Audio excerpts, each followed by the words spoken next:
नमस्कार दोस्तों, मैं हूं आपका होस्ट संतोष शास्त्री और आज हम मौजूद हैं प्रेस क्लब ऑफ इंडिया, जहां पर कुछ पूर्व सैनिक हैं जिन्होंने अपनी पेंशन के लिए आवाज़ उठाई है और एनटीपीसी द्वारा जो पेंशन उनको नहीं दी जा रही है उसके खिलाफ आवाज़ उठा रहे हैं।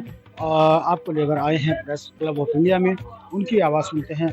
और कल ये सभी लोग एनटीपीसी के सामने धरना प्रदर्शन करेंगे, वहाँ भी हम आपको दिखाएंगे।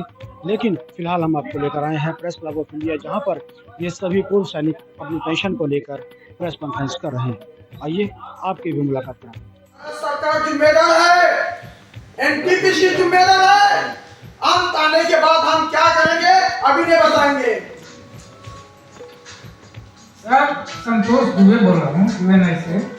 24 साल आप लोग बता रहे हैं, यानी 24 साल से संघर्ष कर रहे हैं। 24 साल बाद ही आपने पीसी करने के बारे में क्यों सोची? इससे पहले कभी की? क्या सरकार के पास आप गए हैं? राज्य सरकार के अधिकारियों से कभी मिले हैं? 24 साल हो गया सर, 24 साल बाद पीसी किससे मिले हैं, जरा ये बता। पहले ही हम अभी बोले हैं कि राज्य सरकार के जितने भी है, ऐसा कोई आदमी नहीं जिनके पास हम गए नहीं। मंत्रालय में भी गए, अपना रिक्वेस्ट दिया है, वह ऐसे ऐसे है। मुख्यमंत्री के पास गए, ऊर्जा मंत्री के पास गए, ऐसा मंत्री भी कोई नहीं रहे जिनके पास हम गए नहीं है। हर एक को हमने अपनी रिक्वेस्ट दिया है, लेकिन कोई देखने आया नहीं उस जगह पर। हम जो भी एनटीपीसी गेट के सामने लीगल एक्ट के साथ उनको इंटीमेशन दिया हुआ है। वही मैं कह रहा हूं। और कल के डेट में एनटीपीसी के सामने गेट के सामने क्या होगा उसको एनटीपीसी और भारत सरकार देखेगी। उसकी जिम्मेदार कौन है? भारत सरकार और एनटीपीसी रहेगी। हमने 24 साल संघर्ष किया, तारीख पे तारीख कब तक करेंगे? 16 अभी ध्यान दोगे? हम कहां तक सर करेंगे? सर हमारे लिए वैसे ट्रैक पे अभी हम लोग आए, सब बुढ़े हो गए।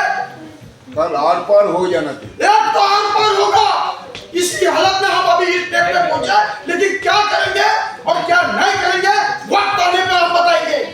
जब 24 साल में आपको जो पेंशन नहीं मिली है, तो इस दौरान आपको कितनी बार सिस्टम ने गौराई लगाई और हर बार क्या जवाब मिला सिस्टम से?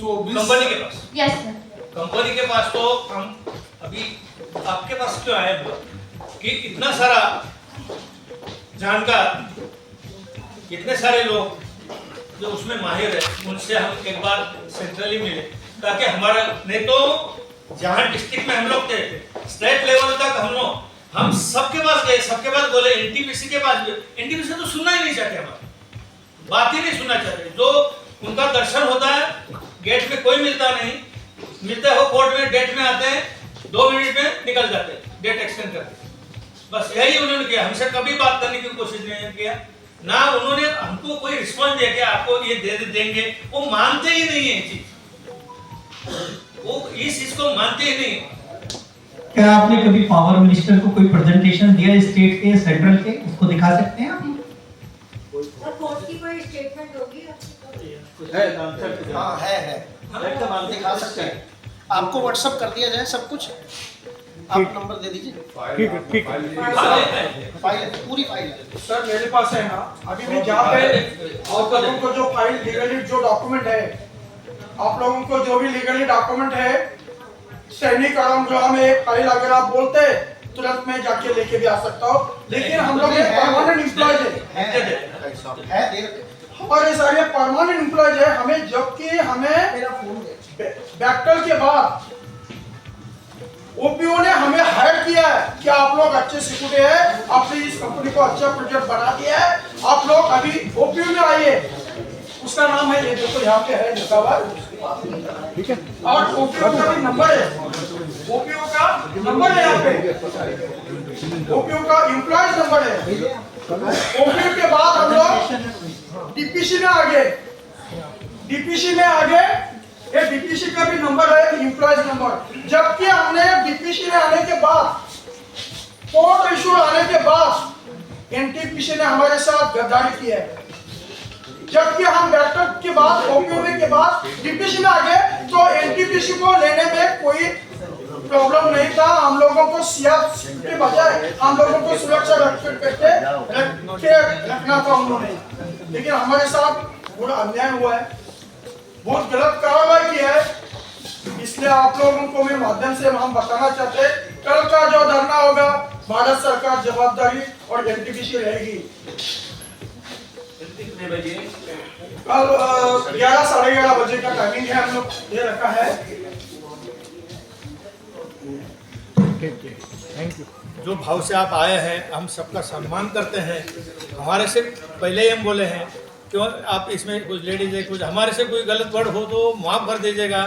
हम ऐसे रुकने वाले नहीं हैं। ये एनटीपीसी के हम आखिरी तक जाएंगे, एनटीपीसी आखिरी तक लड़ा देंगे और कल उस गेट में जाके हम धरना देंगे। वहाँ पर भी हम प्रदर्शन करेंगे उसका, और शांति भाव से। हम फौजी हैं तो ऐसा कोई एक्शन करते नहीं हैं, हम रिस्पेक्ट करते सबके।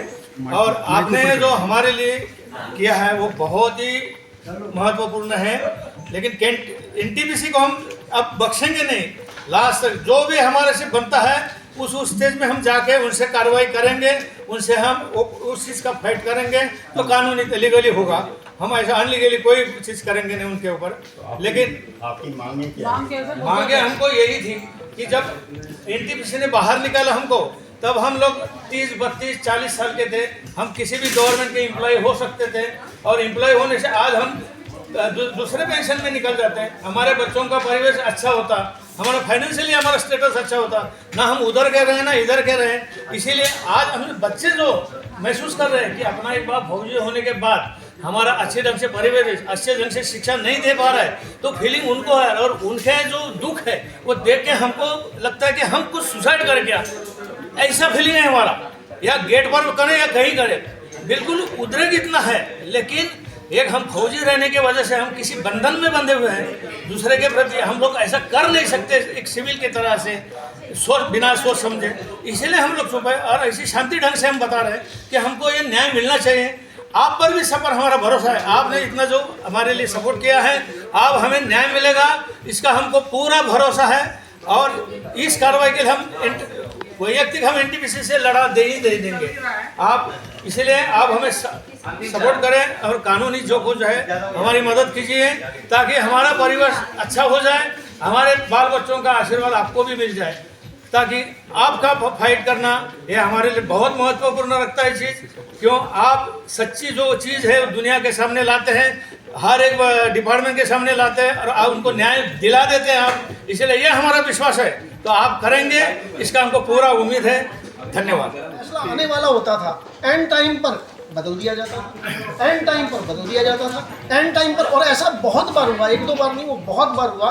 तो इसलिए अब कल 11 बजे जो एनटीपीसी का हेड क्वार्टर है, सीजीओ कॉम्प्लेक्स के पास हेड क्वार्टर है, वहाँ पर 11 बजे सब लोग ये प्रदर्शन करने जा रहे हैं शांति में। लेकिन वहाँ पर क्या करेंगे क्या नहीं करेंगे ये यही जानते हैं, हम नहीं जानते। तो आपसे ये निवेदन है, इस आवाज़ को ज़्यादा से ज़्यादा आप सरकार, क्योंकि रक्षा मंत्री से भी मिले हैं, ऐसा नहीं है, रक्षा मंत्री से भी मिले हैं, फडणवीस से भी मिले हैं, उससे पहले भी 24 साल से जितने भी प्रधानमंत्री, कोई लीडर बाकी नहीं छोड़ा है इन्होंने। सबके पास गए हैं। और मुख्यमंत्री, एलजी, गवर्नर, कोई छोड़ा नहीं है इन्होंने, सबके पास गए। लेकिन किसी ने भी, आप देखिए, मैं ज़्यादा यहाँ पर बोलना नहीं चाहूँगा, एनटीपीसी क्या करती है क्या नहीं करती है, आप लोग मेरे से ज़्यादा जानते हैं। और ये सिर्फ अपना हक मांग रहे हैं, जो इनका बनता है। ये कह रहे हैं जो हमारा हक बनता है वो दे दो हमें। ऐसा नहीं कह रहे कि भाई अब जीवन तो बर्बाद कर ही दिया, पर हक तो दे दो। और वो कोई बहुत बड़ी रकम नहीं है, ये भी बात है, लेकिन वो दे नहीं रही है। और जगह आप देखिए कई क्या बोलूँ मैं, गलत काम और भ्रष्ट और कितना सब कुछ करते हैं ये लोग। लेकिन जो जिनका हक बनता है, सेना का हक बनता है, उनको ये नहीं दे रहे। तो आपसे निवेदन है, हाथ जोड़ के निवेदन है कि आप सैनिक भाइयों का, मेरे को भी रोना आ रहा था बट मैं भी रोक रहा था अपने आप को आंख से, तो कृपा करके आपसे निवेदन है कि इनका मदद करने की कृपा करें। नमस्कार, धन्यवाद, आपका बहुत बहुत धन्यवाद। जर्नलिस्ट महोदय, आपके चैनल के माध्यम से आपके दर्शकों को डॉक्टर दुआ का जो ह्यूमन राइट्स ग्लोबल लीडर है, आज जंतर मंतर से और आज़ाद मैदान से चलते हुए हम प्रेस क्लब में एक सम्मानित जगह आपके बीच आए। हमारे सैनिक जो यहाँ जो देख रहे हैं 96 सैनिक, जिनको 24 साल से उनको जो है पेंशन नहीं मिल रहा। जब सरकार ने ईपीएफओ एक फंड बनाया जिनमें करोड़ों लाखों रुपए हैं, आपने ईपीएस 95 का अशोक रावत ने जंतर मंतर पे, आजाद मैदान पे आवाज उठाया। उन्होंने क्या कहा कि भाई मैं भीख नहीं मांग रहा, मेरा पैसा आप मुझे दे दो। उसके लिए हेमा मालिनी, बीजेपी का सांसद, उन्होंने प्रधानमंत्री, उनका आपके जो है गृह मंत्री, सबने कहा कि 7,500 दूंगा आपको, मेडिकल फैसिलिटी दूंगा, फ्री दूंगा, आप बुजुर्ग हो, आप युवा, आप जो है सम्मानित लोग हो, सीनियर सिटीजन हो।